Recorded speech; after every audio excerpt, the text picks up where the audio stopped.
Soraya Noujaïm, on commence avec vous. La trilogie du Caire de Naguib Mahfouz qui nous plonge dans la capitale égyptienne à la fin de l'époque ottomane et au début du siècle dernier. Pourquoi ce choix ?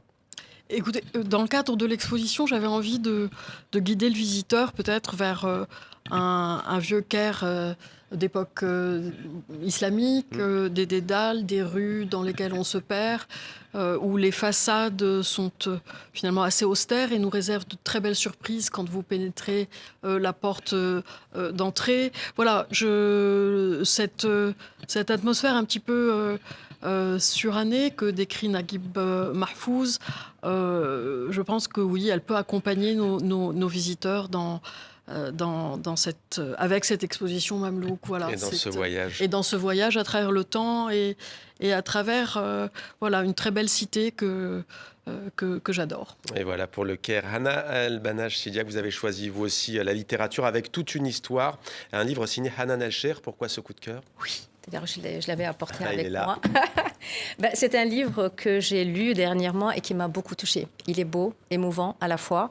Et donc, Hanan Sheikh est une écrivaine libanaise qui est née en 1945 dans une famille musulmane chiite.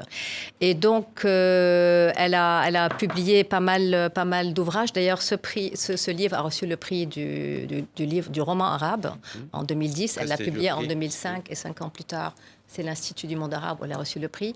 Et donc, je peux lire une petite phrase qui a été écrite par un confrère à vous qui explique vraiment. C'était en août dernier dans le journal Le Monde, en parlant de Hanan Sheikh, avec les Égyptiens Naguib Mahfouz et Ala El-Aswani. La Libanaise Hanan Sheikh est l'une des rares stars de la littérature arabe.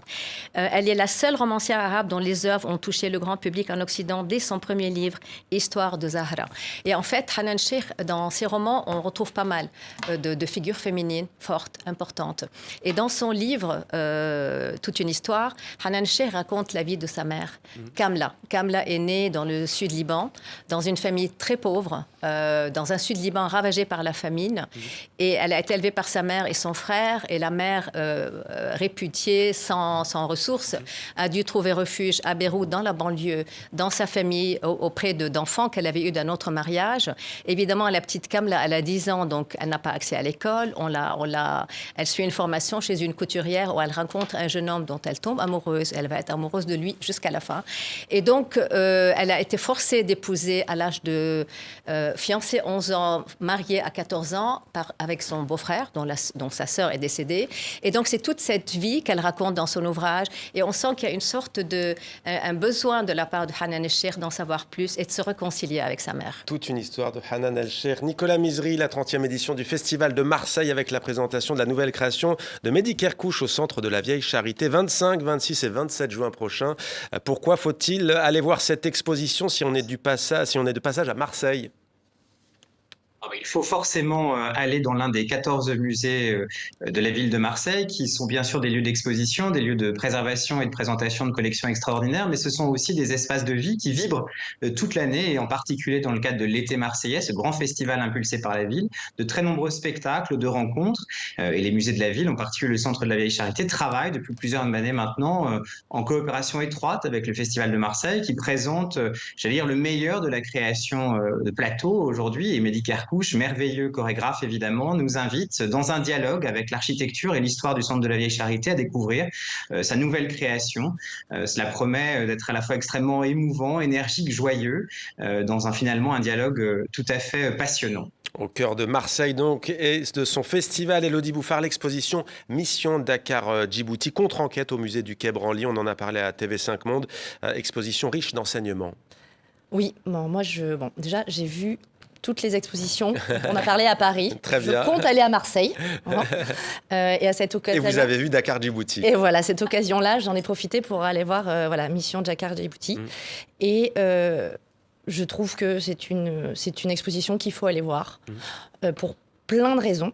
D'abord parce que elle est exigeante, mais elle est extrêmement intéressante dans la façon dont qu'elle présente qu'est-ce que c'est qu'un travail de recherche. Parce que alors moi, c'était incroyable la façon dont était mis ce travail de contre-enquête, c'est-à-dire de quoi on parle, quelles sont les archives, comment on orchestre tout simplement ce retour sur cette mission qui a quand même duré 2 ans avec les incohérences. Qui a traversé 14 pays africains. Et qui a traversé 14 pays africains, qui qui pose la question effectivement des collectes de l'époque, des idéologies derrière les collectes, même si on s'en garde, et ça je trouvais ça passionnant. Des spoliations. Et donc des spoliations, et en même temps des levées de fonds qu'il fallait faire à l'époque. Enfin, j'ai trouvé que c'était exemplaire sur beaucoup de points. J'ai trouvé que l'axe pour justement traiter du sujet, je m'y attendais pas du tout, c'est-à-dire partir justement sur l'incapacité de mener une contre-enquête totale et de partir sur finalement ce qu'on n'arrivera pas à retrouver pour retrouver ce travail d'enquête. Les pièces sont aussi incroyables, le travail des chercheurs, mais aussi de tous ceux qui l'ont accompagné, et puis voilà, ces regards autour de la collection et ces témoignages, notamment quand ils reviennent au Bénin, j'ai trouvé ça incroyable.